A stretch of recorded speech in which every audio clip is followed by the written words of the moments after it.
Hello, j'espère que vous allez bien. On se retrouve. Ça fait un moment que j'ai pas sorti de vidéo, mais je me suis dit, on est le 30 décembre et c'est le moment de vous faire le bilan tricot de mon année. Donc, je précise que j'ai commencé le tricot, j'ai cherché fin mars cette année. Donc, avant ça, je ne savais pas du tout tricoter. J'ai récupéré de la laine chez ma maman, j'ai récupéré des aiguilles à l'époque là-bas et je me suis dit, voilà, c'est le moment de d'apprendre. Alors je sais pas trop d'où c'est sorti, mais j'avais envie de passer moins de temps sur les écrans et je me suis dit que le tricot, ça pouvait être cool parce qu'on avait un objet final. Donc, qu'est-ce que j'ai tricoté pendant cette année? Mine de rien, il y a quand même eu un paquet de trucs. Alors, il y a un mélange tricot et crochet. Je devais faire une expo, dans mon village, des créations qu'on faisait, soi-même, donc j'ai beaucoup tricoté et crocheté pour ça. Il me reste pas mal de choses, je pense que je vais donner à une association ou les vendre sur Vinted. J'ai déjà vendu une partie sur Vinted. Mais du coup, je vais vous montrer d'abord les plus petites pièces et après les plus grandes et pas forcément dans un ordre chronologique parce que je me rappelle plus trop qu'est-ce que j'ai fait quand. Mais une des premières pièces que j'ai faites, c'est ce voilà, je crois que là on arrive à l'avoir entier. C'est du coup ce genre de petit pull sans manches. Donc je vais pas les passer parce que honnêtement j'ai la flemme. Mais voilà, je vous les montre quand même. Voilà, rayé comme ça en mode marinière. Je l'aime beaucoup, je crois que je l'ai porté une ou 2 fois. Je l'ai tricoté en plein été, donc forcément je l'ai pas beaucoup mis et là, ça fait une semaine qu'il fait vraiment froid chez moi en Alsace, mais avant ça, il faisait pas particulièrement froid. Donc le fait juste de mettre un petit pull ou un t-shirt avec un gilet, ça passait très bien. Ensuite, hem, ouais, bon, comme dit, c'est pas du tout dans le chronologique. J'ai fait ma toute première chaussette, trop contente. Il y a quelques il y avait quelques trous. Ah non, là on les voit encore. Il y a quelques petits trous là, au niveau du talon, mais franchement, pour une première chaussette, j'étais plutôt contente. J'avais un problème dans mes côtes. Déjà, c'était pas des côtes, parce que je me trompais à chaque fois, ce qui faisait que du coup, c'est plus large que le reste du pied. J'ai fait une chaussette, je me suis rendu compte que j'avais pas assez de laine. Du coup, j'ai dû recommander et j'avais, envie de tester d'autres couleurs et je me suis dit: «De toute façon, je vais pas forcément sortir avec cette paire de chaussettes, donc je peux commander un autre coloris qui est un peu plus en mode café». Voilà, donc j'ai fait cette première chaussette. Le temps que la commande de celle-là arrive, j'ai fait les chaussettes persil. Alors, elles sont trop grandes parce que déjà, je le tricotais en fil à tricoter en 4 mm, je crois, et ma hantise, c'était que mon pied ne passe pas au niveau du jacquard et je me suis dit: «J'ai pas envie de bosser pendant une semaine, 10 jours, 15 jours sur une chaussette et au final, elle me va pas». J'aurais eu trop le seum et je pense que ça m'aurait dégoûté d'une certaine manière du jacquard. Donc je me suis dit: «Je préfère taper plus grand et au pire, en fait, c'est juste des chaussettes que je mets pour traîner chez moi». Comme dit, en fait, j'ai aucune paire de chaussettes tricotées, donc je sais pas si c'est vraiment des choses que je mettrais en extérieur ou pas.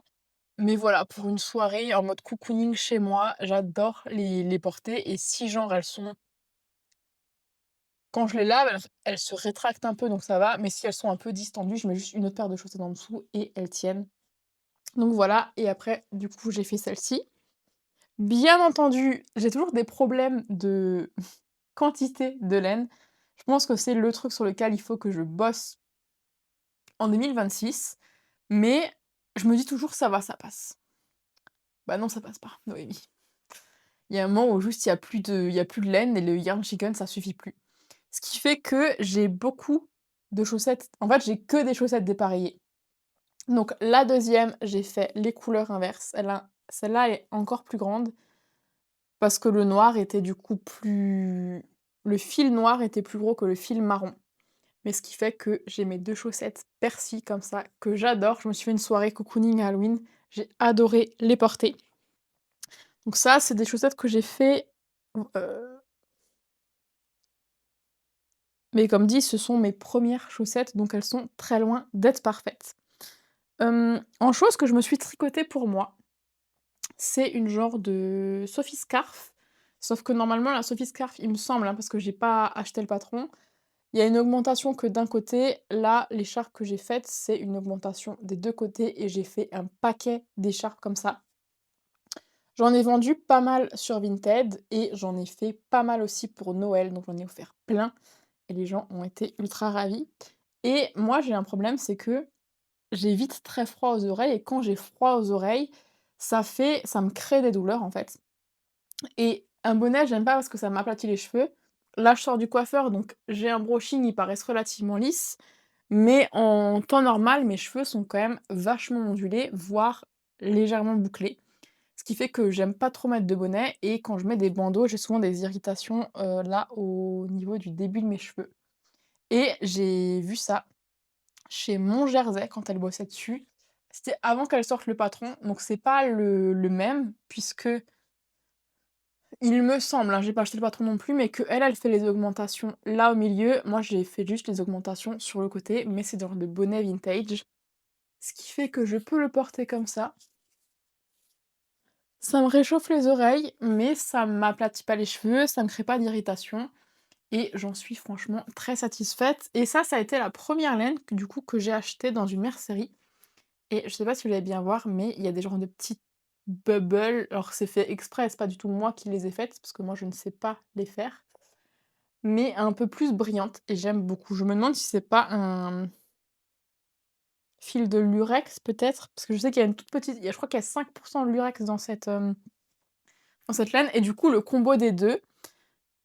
J'aime beaucoup, sachant que ça, comme je disais, je l'ai acheté en mercerie à Colmar. Je sais plus le nom, mais si jamais ça vous intéresse, je peux vous le retrouver et ça, c'est une laine, hem, industrielle, j'ai envie de dire, que j'ai trouvée au Canada chez Michaels. Donc je me suis dit que ça pourrait être trop cool de me tricoter un truc pour moi en souvenir du Canada et que ça serait très chouette. Donc quand j'étais sur ma lancée, j'en ai fait d'autres, des petits bonnets vintage. Bon, j'ai pas toutes les couleurs puisque, comme je le disais, j'en ai vendu sur Vinted. J'ai fait des écharpes en mode Sophie Scarf, mais encore plus petites que celles que je viens de vous montrer. Là, je vais un peu vite parce que c'est des choses que j'ai tricotées, mais qui sont pas pour moi. Comme je disais, c'était pour l'exposition. Tout ne s'est pas vendu, donc je vais très certainement le donner. Mais c'est juste pour vous donner une idée, en tant que, tricoteuse, crocheteuse débutante, ce qu'on peut faire sur 9 mois d'une année, sachant que j'ai un emploi à côté, donc je ne passe pas non plus mes journées à tricoter. J'ai fait pas mal de petits bandeaux comme ça. Ça, c'est de la laine que j'ai trouvée à Action. Hem, J'en ai pas été convaincue honnêtement. Donc j'ai fait plein de bandeaux. J'ai fait des tours de cou aussi comme ça, puisque quand ma famille, en tout cas certains ont appris que je tricotais, m'ont donné pas mal de pelotes. Ce qui m'a permis de tester beaucoup de choses et je leur en suis très reconnaissante si jamais ils tombent sur cette vidéo. Et je me suis dit que j'allais faire des bandeaux et beaucoup de choses en rectangle pour que le point mousse soit tellement intégré dans ma tête que je puisse quasiment tricoter sans regarder. Et ça, c'est quasiment le cas. Je regarde ce que j'ai d'autre. En fait, j'ai juste pas mal de tours de cou encore. J'ai fait les tours de cou qui vont avec les bandeaux. Donc on a le bleu comme ça et le rose. Hem, j'ai aussi commencé le crochet parce que je vous rends pas sourd là quand je parle aussi près du micro. Et je me suis amusée à faire pas mal de petites pochettes. Donc j'ai ce sac-là et c'est un format livre de poche, je dirais. Ce qui fait qu'on peut mettre un livre dedans et se promener avec comme ça tranquillement. J'ai fait d'autres petits sacs. Peut-être que je vais m'en garder un et ça me fera un genre de petit sac à projet pour mettre justement mes projets de chaussettes parce que pour moi ça a été une révélation cette année et je pense que c'est le truc qui me prend le plus de temps à tricoter puisque du coup je fais quasiment que du jacquard. Maintenant je vais vous montrer les suivantes. J'adore. Je sais pas encore faire les talons sans regarder les tutos à chaque fois, ni les pointes, mais en tout cas, c'est quelque chose que j'aime beaucoup. J'ai fait aussi au crochet des pochettes à livres comme ça. Celle-là, j'aime trop, avec les variations de bleu comme ça. Pépite. Je précise que du coup, toutes les laines que je vous montre là sont des laines commerciales ou je sais pas trop comment dire, mais c'est pas du tout des laines teintes à la main, celle que je suis en train de vous montrer. Je vous montrerai les autres après. J'ai fait aussi plusieurs pochettes à livres comme ça, donc pareil, ça m'a entraînée puisque je prenais des restes de laine que je tricotais en rectangle et que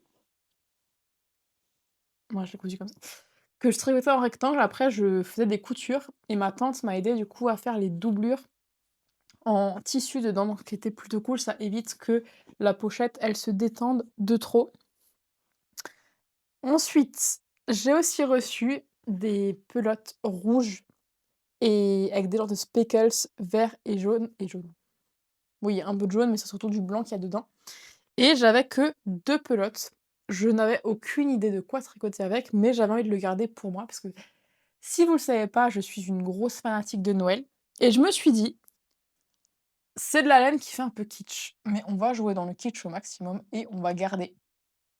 Ce qui fait que j'ai fait un genre de plastron, je sais pas trop comment dire, mais pareil, on met pas de enfin, il y avait pas assez pour faire des manches ni rien, donc improvisé. Alors faut savoir qu'à part les chaussettes où j'ai suivi des patrons, la plupart des pièces, donc que ce soit celui-là ou celui-là, c'est sorti de ma tête. Donc bien évidemment qu'il y a des choses plus ou moins réussies. Voilà, celui-là, il est un peu trop grand, le col, il est loin d'être parfait, mais en même temps, j'avais, 2 laines de diamètre complètement différents. J'avais pas assez de vert, donc ma maman m'a aidée, on a rajouté du blanc aussi. Voilà, alors c'est pas forcément la pièce la plus belle au monde, OK, je vous l'accorde, mais par contre, je l'ai mis à Noël sur mon pyjama et c'était si kitsch et j'adore en fait parce que je me dis typiquement ça à ressortir en pull de Noël ou des choses comme ça, bah, c'est trop bien et ensuite, comme la laine est hyper épaisse, donc pareil, je me rappelle pas de, la composition, mais elle tient super chaud. Je sais qu'à Noël, je l'ai mis, je l'ai enlevé, je l'ai mis, je l'ai enlevé parce que ça me tenait trop chaud. Donc à voir si je le mets le reste de l'hiver ou pas. Ce sera la surprise et en parlant de Noël, j'ai acheté le patron de Renard endormi, Morgane, je sais plus le prénom, le nom de famille et pareil, je commence ma chaussette, donc encore trop grande, hein, mais voilà, je tricote avec des fils de 4 parce que j'ai peur que mon pied ne passe pas dedans. Là, je suis en train de faire ma je vous montrerai après, elle est pas finie, mais je suis en train de faire une paire de chaussettes du coup, qui est pas comment dire? Une taille de fil normale pour des chaussettes et pas énorme. Mais voilà, j'ai trop peur en fait de tricoter pendant très longtemps dessus et de ne pas passer mon pied. Et ce qu'il faut savoir, c'est que moi je suis quelqu'un qui déteste réouvrir, donc si ça va pas, je vais plutôt essayer de trouver une solution pour arranger le truc plutôt que de réouvrir. Mais les chaussettes, si elles passent pas quoi, il y a pas 1000 solutions. Mais donc pareil, la laine rouge et verte viennent de je crois que c'est chez Michaels aussi que je les ai achetées au Canada. Et donc je me suis dit: «Bah, en fait, trop bien quoi, je peux me faire des petites chaussettes de Noël avec les laines que j'ai ramenées du Canada». Donc vraiment je tricote, trop contente et tout. Et au bout d'un moment, je me dis: «Mais vu la taille de ma chaussette comme elle est énorme, à mon avis, je vais avoir un problème». Effectivement, je n'ai pas eu assez de vert pour terminer le projet. Donc ce que j'ai fait, c'est que j'ai quand même gardé le vert sur toute la partie haute et le jacquard et à partir du talon, je l'ai fait en rouge parce qu'il me restait quand même pas mal de rouge et là, ça ressemble à ça, alors que sur l'autre, il y a une ligne en plus, je sais pas si vous voyez, mais du coup cette ligne-là en rouge, bah forcément elle ressort pas là. Mais voilà, très contente de mes chaussettes de Noël. Pareil, elles sont trop grandes, mais c'est pas grave, sur une autre paire de chaussettes ou pour traîner à la maison, ça fait parfaitement l'affaire. Je vous ai pas exactement tout montré parce que j'ai encore des petits bandeaux et des tours de cou qui traînent, mais je vois pas forcément l'intérêt de tout vous montrer. Après, si ça vous intéresse, dites-le moi et je vous les montrerai. Mais je vais aller vous chercher, du coup, la laine, le calendrier de laine que j'ai acheté pour c'est un calendrier de l'avent avant Halloween que j'ai acheté chez Stitch and Bee. J'ai trouvé le concept trop cool, du coup, juste avant Halloween, d'avoir 31 couleurs. Voilà, je vais chercher et je vous reprends. Alors, d'abord, je vais vous montrer la chaussette, après je vous montrerai la beauté du calendrier. Je sais pas si la luminosité sera suffisante, mais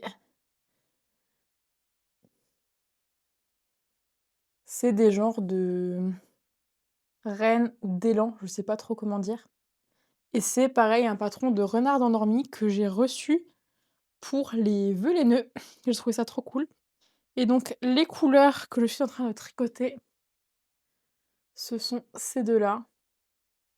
J'ai plus les noms en tête, mais si jamais vous souhaitez les noms, je peux retrouver la petite fiche où on avait tous les noms et ensuite je vous montre la beauté des couleurs.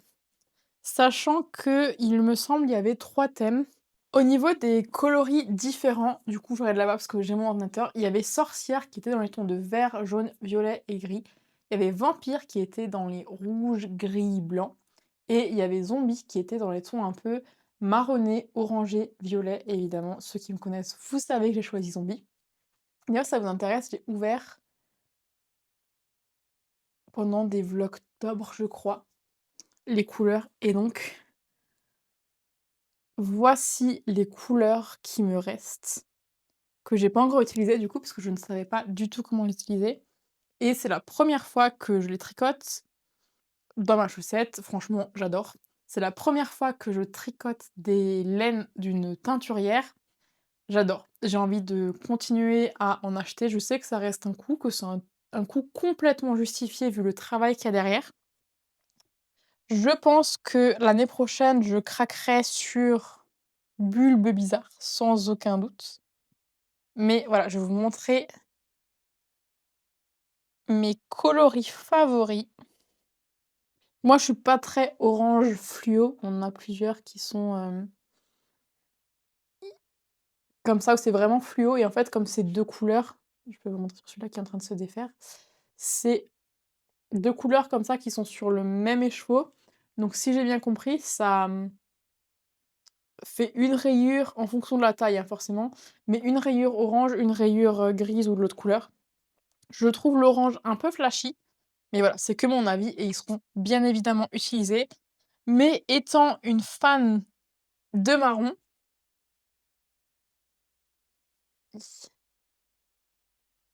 voilà, moi c'est vraiment ceux-là, trop, trop fan et je pense que si je vais faire un top 2, ça serait vraiment ces 2-là. Voilà, je les adore, j'ai trop hâte. Je sais pas encore dans quoi je vais les tricoter, mais j'ai hâte. Hem, voilà, le bilan tricot touche à sa fin. J'ai pas mal d'idées et d'envies pour l'année prochaine, dont beaucoup de chaussettes. On m'a aussi offert pour les vlogs laineux un pour les vœux laineux, un patron de pull avec des fleurs. Je me rappelle pas du nom, je vous le rajouterai, là en bas. J'ai hâte de le faire, mais d'un côté, j'ai aussi très peur de me lancer dans des grandes pièces comme ça avec des patrons. J'ai peur de pas forcément comprendre toutes les explications d'un patron écrit, puisque moi, j'ai souvent besoin de regarder une vidéo plutôt que de lire un patron. Par exemple, quand je dois faire les talons ou les pointes des chaussettes, très souvent, je lis ce qui est marqué dans le patron de renard endormi et je le tape dans YouTube pour avoir un tuto et pour avoir des explications. Voilà, je suis plus team visuel et besoin d'une vidéo que de pouvoir lire. Mais je pense que j'achèterai plusieurs livres, notamment des livres de chaussettes pour l'année prochaine, ne serait-ce que pour les grilles de jacquard. Voilà, pour les pulls et les gilets, j'ai très envie, mais ça me fait très peur aussi, donc je me dis peut-être que je vais commencer par un gilet ou un pull. Je sais que Stephanie Made en fait sur YouTube, donc peut-être que j'en ferai déjà un comme ça pour commencer à comprendre la structure. D'ailleurs, c'est ce que j'ai fait pour les chaussettes. J'ai d'abord commencé par une chaussette toute simple, donc je sais pas, il me semble que c'est des chaussettes à la vanille. Vraiment toute simple pour comprendre, la structure, comment ça se passe, les diminutions, les augmentations. Donc là, c'était un talon normal, mais du coup après je suis passée, comme je disais, sur le jacquard avec un talon renforcé, mais pour comprendre comment on fait le talon, comment on revient, comment on fait les diminutions et une fois que j'ai fait ça, je me suis lancée dans la partie où il y a du jacquard au bout parce que j'avais peur que ce soit trop serré. Prochaine étape, c'est de faire une chaussette complète avec le jacquard aussi sur le pied. Et voilà, si jamais vous avez des conseils du coup pour se lancer dans des grandes pièces et dans des patrons justement de grandes pièces, pulls, gilets, des choses comme ça, mettez-les-moi en commentaire, j'ai hâte de savoir. Je me tâte à faire un Make 9 ou en tout cas à me poser des objectifs tricot. Je sais pas. En fait, soit je me laisse porter toute l'année et je vois vraiment quand je finis un projet, je me dis: «OK, c'est quoi le suivant?» Malgré le fait que je tricote plusieurs choses en même temps. Là, quand je fais des grilles de jacquard, du coup, j'ai besoin d'avoir mon ordinateur à côté pour la grille, pour pouvoir suivre.